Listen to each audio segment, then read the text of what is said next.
Hmm. Hello, good morning to you all. Hope you all are in a good shape. Today, the topic is immunoglobulins, type and structure. What is immunoglobulins?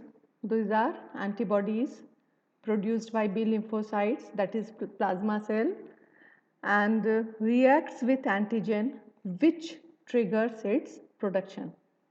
The antigen may be protein, nucleic acid, or polysaccharide. Antibodies recognize the antigen on the surface of intruding organism and leads to activation of complement system which destroys the foreign cell. The plasma concentration is about 1 to 2.5 gram per dl. A single plasma cell can make only one type of antibody molecule.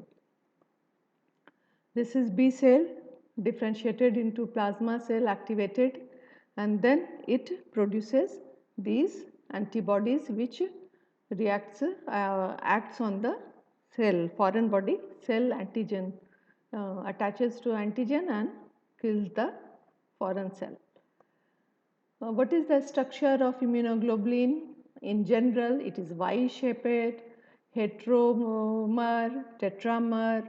There is 4 chains, 2 light chains and 2 heavy chains, and they are held together by disulfide bonds. The light chain is having 212 amino acid residues, and that is simple protein. And the H chain is having 440 amino acids, and that is of glycoprotein nature. The light chain may be kappa or lambda. In one type of immunoglobulin, it may be either kappa or lambda. But in humans, 60% light chains are of kappa nature. Heavy chains are structurally and antigenetically distinct for each class, and there is 5 classes of immunoglobulins.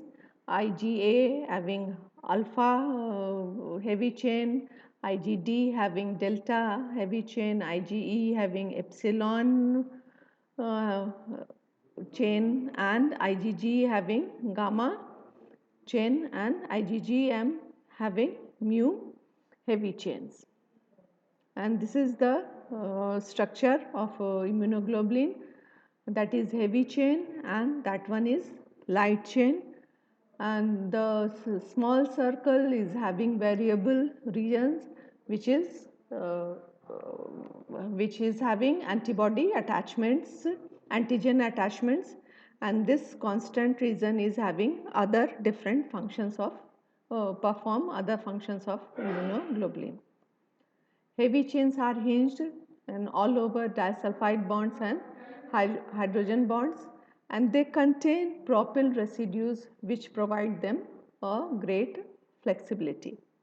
At amino terminal, half of light chain and 1/4 of heavy chains are of variable regions, and they are having again hyper variable areas, and these amino acid sequences responsible for different three-dimensional structure of the antigen binding portion part of the immunoglobulin.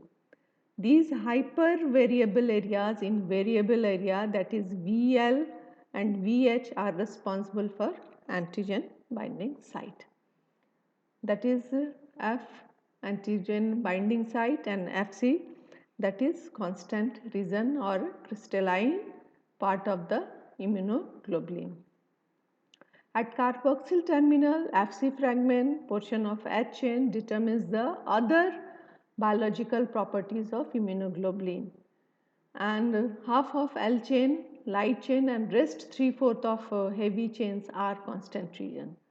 These Cl and Ch are constant regions, and constant region performs different biological functions of immunoglobulin, that is complement activation and fixation, the phagocytosis, the skin fixation, and catabolic rate.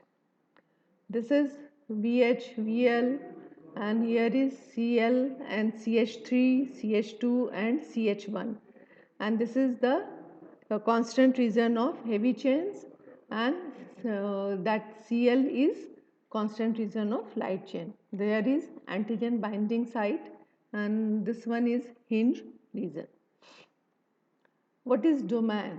Domain, the both heavy and light chains having distinct globular regions, which are known as domains, having highly organized tertiary structure. The light chain is having two such domains, one in variable and one in constant region. And heavy chain is having 4 to 5 of such domains, one in variable region and rest in constant region. And each domain is stabilized by disulfide bonds. CH2 complement binding performs, CH3 does the adherence to cell surface. Here is the circular structure, light chain hypervariable regions and heavy chain hypervariable regions, and which are for antigen binding, they form antigen binding sites. And here is the interchain disulfide bonds and intrachain disulfide bonds, and this Fc portion is for biological activity. And here is the papain cleavage site, and the lower one, this is the lower one is pepsin cleavage site. It is wrongly written. The upper one is papain cleavage site, and the lower one is pepsin cleavage site. And here is the complement binding region, and these are variable regions and constant regions.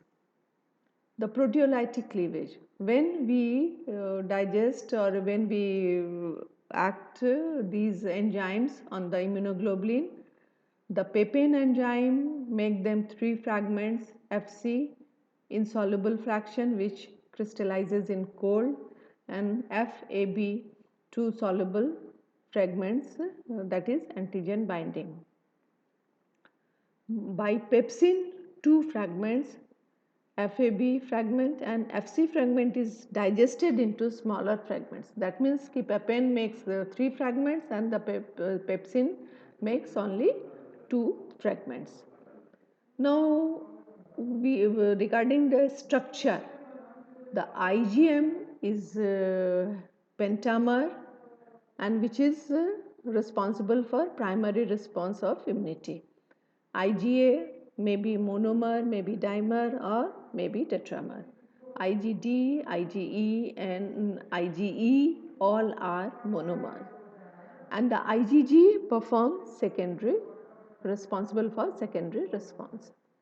Here is the cleavage with pepsin and papain. Papain cleavage into 3 fragments, 2 antigen binding fragments, and 1 is Fc fragment. And the pepsin cleavage does only 2 fragments. One is this antigen binding site, and the Fc fragment is fragmented and different small pieces. Functions of Ig: the first line defense and effector response. The first line defense is antigen recognition and binding by agglutination and cross-linking. The second is effector response. What is the result of the action of antigen and antibody, and what does immunoglobulin do for immunity in our body? That is the complement activation. The second one is opsonization, that means uptake of antigen by phagocytic cells. And the third is antibody dependent cell mediated cytolysis by NK cells, that is natural killer cells, with the help of enzymes, perforins and granzymes. We studied in the last class.